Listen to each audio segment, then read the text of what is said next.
bem-vindos ao Enemcast Literário, o podcast feito por alunos para alunos que tem o objetivo de transformar grandes obras literárias em valioso repertório sociocultural para a sua redação. Eu sou a professora Tayane Lima do IFTM e espero que esse nosso projeto de extensão ajude você na sua jornada literária rumo ao sucesso no Enem. Meu nome é Isadora Elis, sou aluna do FTM Campus Uberaba e hoje eu e minhas colegas de classe vamos falar para você sobre o clássico livro de romance do escritor Jorge Amado, Capitães de Areia, que foi escrito em 1937 com o objetivo de demonstrar a realidade da sociedade dessa época em Salvador. E aí, já preparou a pipoca? E agora eu darei continuidade falando um pouquinho para você sobre o sumário do nosso podcast, onde a Tainá Gabriela falará sobre a relação do livro com a atualidade e um resumão sobre o livro. A Thaís da Silva falará sobre as doenças da época. A Ana Laura Oliveira falará sobre o sincretismo religioso. A Maria Cecília Rosa sobre a personagem Dora. Spoiler, a única menina do grupo. E eu, Isadora Elis, vou falar sobre os Sem Pernas, um personagem muito importante para a atualidade e para antigamente também. O nosso tema de Enem é o abandono infantil, que ainda temos como grande ponto presente na nossa sociedade. A falta de dinheiro, ou seja, a pobreza com essas crianças abandonadas e a marginalização ainda assim causada pelo abandono infantil. A gente vai trazer alguns repertórios socioculturais, algumas informações de livro e alguns personagens. Claramente, coisas que vão ajudar vocês na redação e em vários repertórios socioculturais que vocês vão precisar, ok? Ficam com a gente até o final. Muito obrigada por estarem até aqui. Um beijo e bom áudio.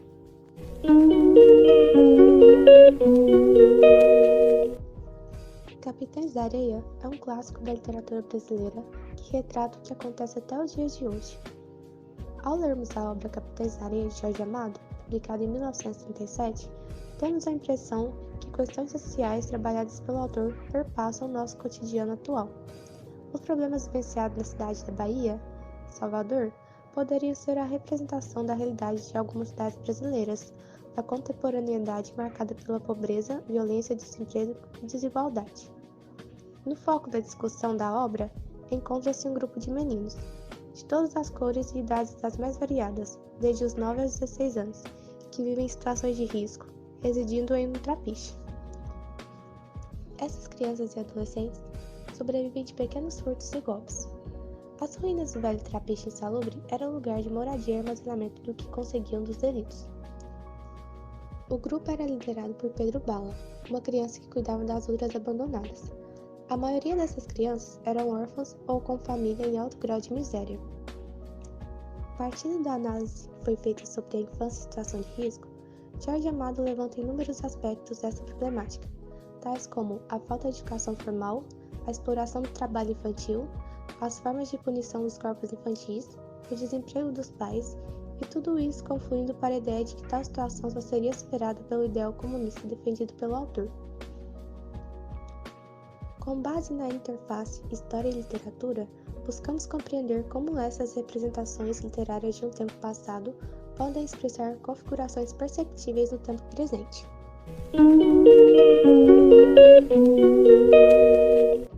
Bom, essas crianças que vivem assim em situação de abandono, elas também estão expostas a doenças. No livro, Capitães da Areia, a gente tem um capítulo que trata disso, onde uma epidemia começa ali na cidade, que é a popularmente chamada de bexiga negra, que é a varíola. Bom, o capítulo que vai tratar dessa doença é o capítulo intitulado Alastrim, na página 139. E a frase que poderia ser usada como um repertório sociocultural é melhor que morra aqui que no lazareto, na página 146. Bom, as pessoas mais pobres ali da região, elas relacionavam a aparição da varíola com o Omolu, o orixá africano da saúde, da doença e da morte. Ele teria mandado a doença para castigar os ricos, que moravam ali, como diz no livro, na parte alta da cidade. Só que os ricos, eles se vacinaram, e como a entidade ela não conhecia ali a vacina e nem essas coisas mais científicas, a doença desceu para as pessoas mais pobres. Só que, como não era da vontade do Omolu castigar essas pessoas menos favorecidas, ele pegou e mandou essa doença de uma forma mais leve, conhecida como bexiga branca ou alastrim. Porém, muitas dessas pessoas não conseguiam se curar, e aí elas eram carregadas dentro de sacos pelos homens da saúde, onde elas eram enviadas para um lugar chamado lazareto, que era uma espécie de hospital de quarentena. Elas não podiam receber visitas nenhuma, e a maioria dessas pessoas não voltavam vivas. O primeiro personagem lá do grupo dos Capitães da Areia que pegou essa doença foi o Almiro. Ele era um garoto homossexual e aí um dia ele foi fazer amor ali com outro garoto, mesmo o homossexualismo sendo proibido pelo Pedro Bala, que era o chefe dos capitães, né?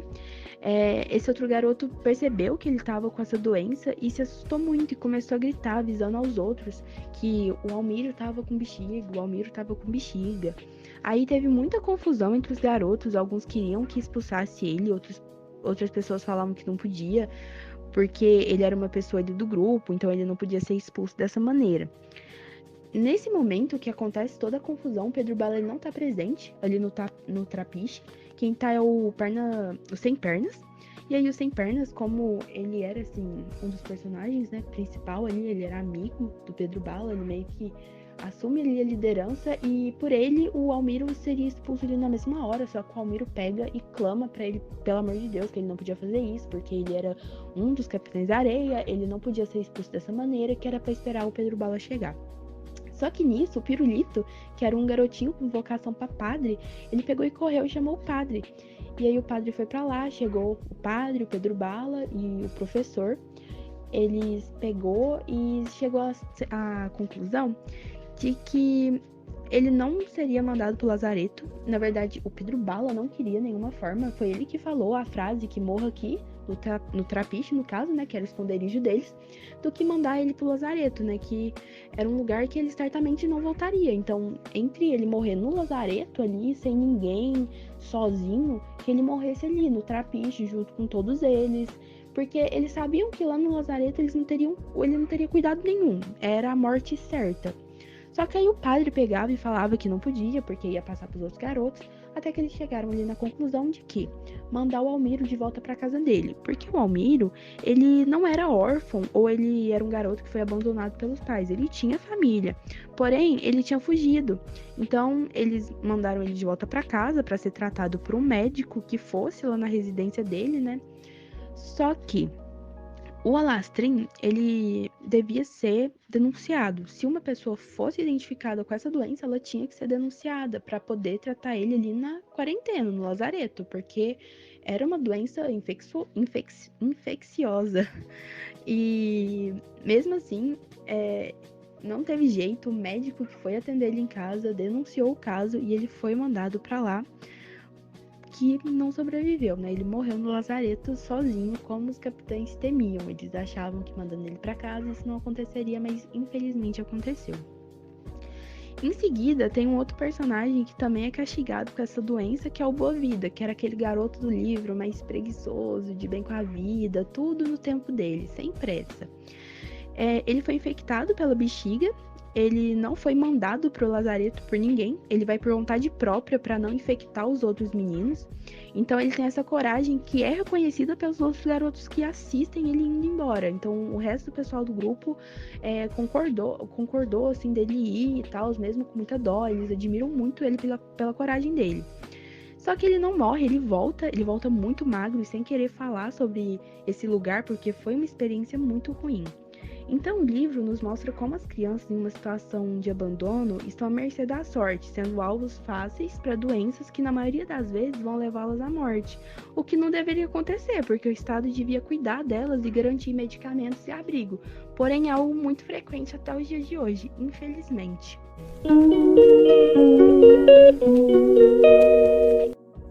Bom, o sincretismo religioso é um tema retratado no livro Capitães de Areia. Mas primeiro a gente precisa saber o que é esse sincretismo religioso.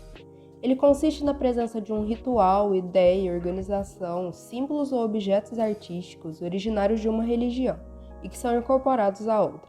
Por exemplo, na época do colonialismo. Embaixo do altar católico e das imagens de santos, os negros louvavam e cultuavam seus orixás.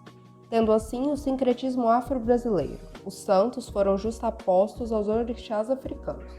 Essa mistura religiosa acabou originando nas religiões afro-brasileiras. Bom, e como esse tema, o sincretismo religioso, pode surgir no Enem? A diversidade religiosa significa que múltiplas crenças ocupam o mesmo território, convivendo em harmonia e com igual liberdade de expressão. No Brasil, essa diversidade de credos e religiões marcou a construção de nossa cultura, inclusive o sincretismo religioso, quando religiões diferentes cruzam seus dogmas, divindades e rituais. Faz parte da nossa riqueza cultural. E falar sobre essa diversidade religiosa é refletir sobre direitos humanos. Por esse motivo, tanto o Enem quanto os demais vestibulares do país podem abordar esse tema. Bom, e em Capitães de Areia? Como que esse sincretismo é tratado? Ele é tratado de uma forma mais sutil, pois o tema central do livro é a crítica social feita ao descuido com as crianças órfãs.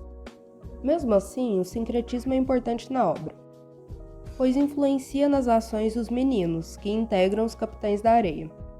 Nas obras de Jorge Amado, o candomblé e o catolicismo não se separam, não sendo inconciliáveis, tanto é que ambas religiões estão presentes no romance Capitães da Areia, sendo esta a relação representada pelos órfãos ao padre e à mãe de santo. Os meninos só confiavam neles, tanto é que somente o padre José e Dona Aninha sabiam onde ficava o esconderijo dos meninos. Assim, temos essas representações do sagrado branco e da religiosidade negra, tendo essas duas figuras, o padre José Pedro e a mãe de santo, Dona Aninha. Essas mais de 100 crianças vivendo em um trapiche, e o que eles tinham era um ao outro, e às vezes a ajuda do padre e da mãe de santo, e de um capoeirista, chamado Querido de Deus. Porém, a gente só vai se deter aos dois primeiros. É o nosso foco aqui, já que eles representam o sincretismo religioso. Além disso, eram uma das únicas pessoas que eram respeitadas pelos Capitães da Areia. Na cidade onde viviam, os Capitães da Areia eram vistos como um problema que deveria ser resolvido rapidamente, não de forma humanitária, pois não eram vistos como crianças, e sim como meros criminosos, que precisavam ser presos, não importando para onde vão ou como serão tratados. O que importa é que os meninos delinquentes sejam extintos. No primeiro capítulo do livro, intitulado Cartas à Redação, mostra que as autoridades que deveriam se preocupar com a situação de abandono dos menores dando assistência não se responsabilizam, atribuindo a responsabilidade a outro órgão. O secretário do chefe de polícia afirma que a problemática é de competência do juizado de menores. E esse afirma que o dever de solucionar a onda de crimes cometidos por crianças compete ao curador, e assim ninguém é responsável pelos meninos. Dessa forma, a figura do padre e da mãe de santo são importantes, devido à assistência dada às crianças. Além disso, ambos são representantes de religiões, o padre da católica cristã e a mãe de santo do candomblé. E percebe-se ao longo da narrativa os elementos das referidas religiões, que se mesclam, caracterizando assim como o sincretismo religioso, podendo então se utilizar esse contexto como um repertório sociocultural.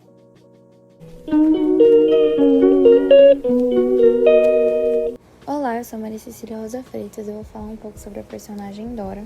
Eu vou dar um resumão da história dela. No livro, falar, da figura que ela passava para eles e dar uma contextualização com o tema, do central do livro, social do livro. A Dora, ela era a única mulher do grupo. Ela tinha 14 anos e ela era muito bonita. Depois ela representou uma figura de mãe, uma figura materna, protetora, que dá colo, carinho e atenção. E também uma figura de irmã para eles, que até então era inexistente, porque era só meninos, enfim. Para Pedro Bala, ela era o amor verdadeiro, a noiva, a esposa. E só que assim, isso não foi de imediato essa figura que ela trouxe. Na verdade, a Dora, a mãe dela morreu de bexiga, e foi ela e o seu irmão Zé Fuinha para as ruas. Ela não conseguiu emprego e foi assim que ela conheceu os Capitães de Areia. Ela viu dois deles brincando, se aproximou, dividiu o pão com eles. Eles viram que ela tava com fome, não tinha lugar para dormir, junto com o irmão dela, e levaram ela pro trapiche. Lá, eles não... Era cheio de menino, eles ficaram loucos com ela. Inclusive, eles brigam pra quem ia estuprar ela primeiro, fazendo filhinha, sabe? Então, assim, não, essa figura nunca... essa figura materna não foi de início. E esses 2 meninos que ajudaram ela falaram exatamente com essas palavras. Eles viraram e falaram assim: ela é uma menina, ela não é uma puta.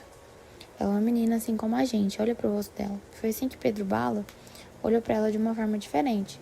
Viu que ela realmente estava com medo, que ela tava ali, que ela era igual a eles, ela agora órfã, né, com o irmão dela. Então, assim, ele realmente viu que ela não era uma menina pra usar, não era um objeto, ela era igual a eles. Só que ele também não queria que ela ficasse lá por muito tempo, porque era só homem, enfim, mas ela falou que ia fazer os favores, né, que sabia cozinhar, sabia costurar, né, e ela foi ficando. E foi justamente com esses atos que eles foram criando ela como uma figura materna. Que era uma figura que eles não tinham, né? Que era uma figura de proteção, de carinho. Mulher pra eles era pra comer, enfim, literalmente isso. Tem um deles que fala que teve uma vez que ela foi costurar, né? Ela foi cozer acho que a blusa dele no corpo. E ele fala que o toque dela não foi o toque de excitação. Ele arrepiou, mas não foi um arrepio de excitação, foi um arrepio de cuidado, de carinho. E foi assim que a maioria deles viu ela como uma mãe, né? Porque ninguém tinha essa visão. Então, querendo ou não, ela foi um chão para muito deles. E teve um dia que ela usava um vestido colado. Aí teve um dia que ela tirou esse vestido, colocou uma calça, o vestido virou uma blusa, né? Ela colocou uma calça e falou que ela ia pra rua com eles. Pedro Balo não gostou muito, né? Mas por dentro ele queria isso. Mas ele não gostou muito, brigou com ela, falando que era coisa de menino, era coisa de homem usa calça. Ela falou assim: não, mas eu também uso calça, você não tá vendo? Aí ela começou a ir pra rua e todos começaram a falar, porque ela era como eles, ela virou um deles. Eles falavam: nossa, ela parece um homem. Mas assim, como se fosse uma comparação boa, sabe? Como eles comparavam ela com o Pedro Balo, que era, né, os capitão, enfim. E ela morre ardendo de febre com seu corpo levado ao mar, que é onde será sepultado, né, com a ajuda do padre José Pedro. Que mais uma vez, né, ele indo contra a lei e a moral, né, estabelecida pela sociedade na época, e decide ajudar os meninos do Trapiche. E bom, ela é uma personagem assim fundamental para a importância da construção, porque ela que causa, que inicia a transformação do Pedro Balo, né? Porque juntando, né, a crítica social do livro é a marginalização, o abandono infantil e a injustiça social. E no começo do livro eles falam muito da questão da falta de amor que essas crianças não tinham, que as crianças tinham. No orfanato que eles ficavam, que todos fugiram, né? Eles falavam, tinha reportagem no começo do livro, tem como se fosse os temas, né, dos jornais, e falava das notícias. Aí falava que nesse orfanato as crianças apanhavam, não tinha amor, por isso que elas eram assim. E então tem uma crítica social disso, e querendo ou não, a Dora foi quem quebrou isso, porque eles nunca tiveram amor, e querendo ou não fez parte dessa transformação de todos eles, né, que acontece no final do livro com o padre, né. E é por isso que eu quis falar dessa personagem, porque ela que envolveu, né, ela que iniciou esse processo de transformação, de desmarginalização deles, que, querendo ou não, na minha opinião, é a crítica social que mais é retratada nesse livro, que é a questão da marginalização.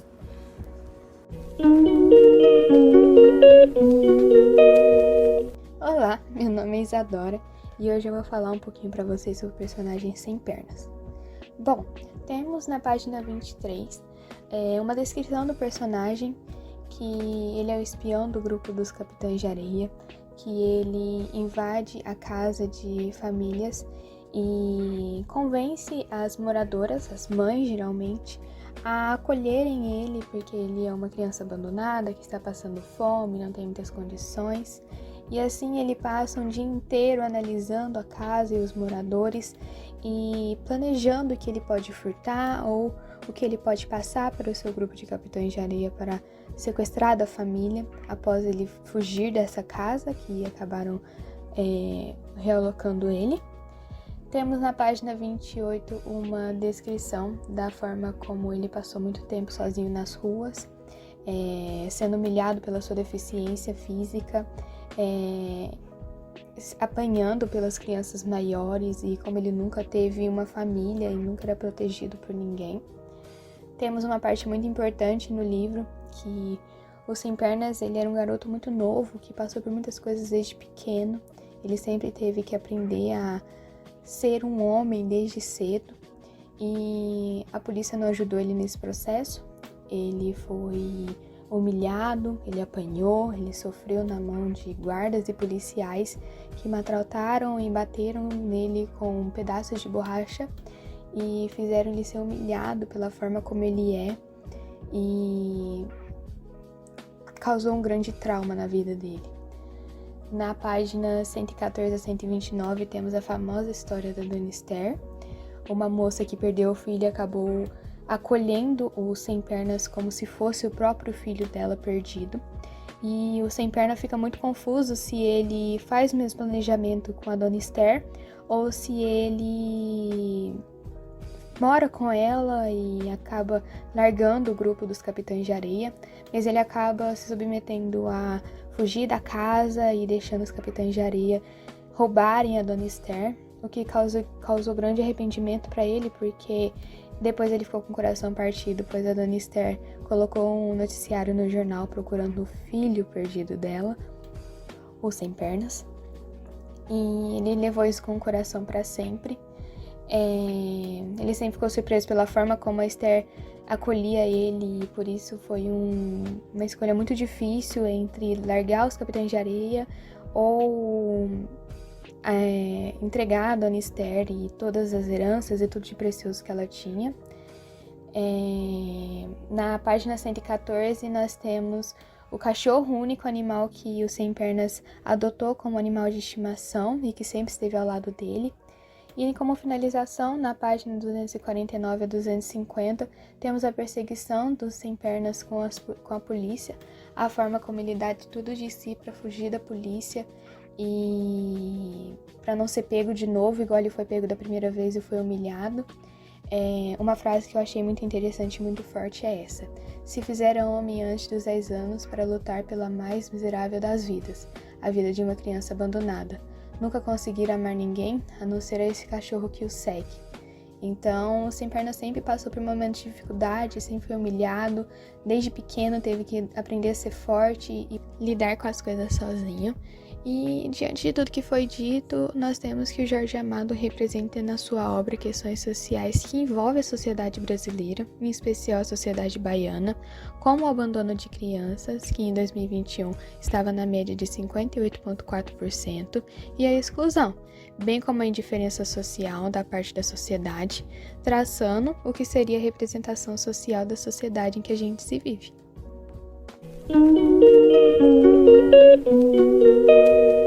E esse foi nosso podcast. A gente espera que vocês tenham gostado muito e que vocês tenham entendido um pouquinho sobre repertórios socioculturais que vocês podem utilizar na redação de Enem de vocês. Recomendamos que vocês leiam o livro, pois ele é muito emocionante e muito lindo. E muito importante para a sabedoria de vocês mesmo. E é isso. Qualquer coisa estaremos à disposição. Tenha um ótimo dia ou uma ótima semana. Beijo!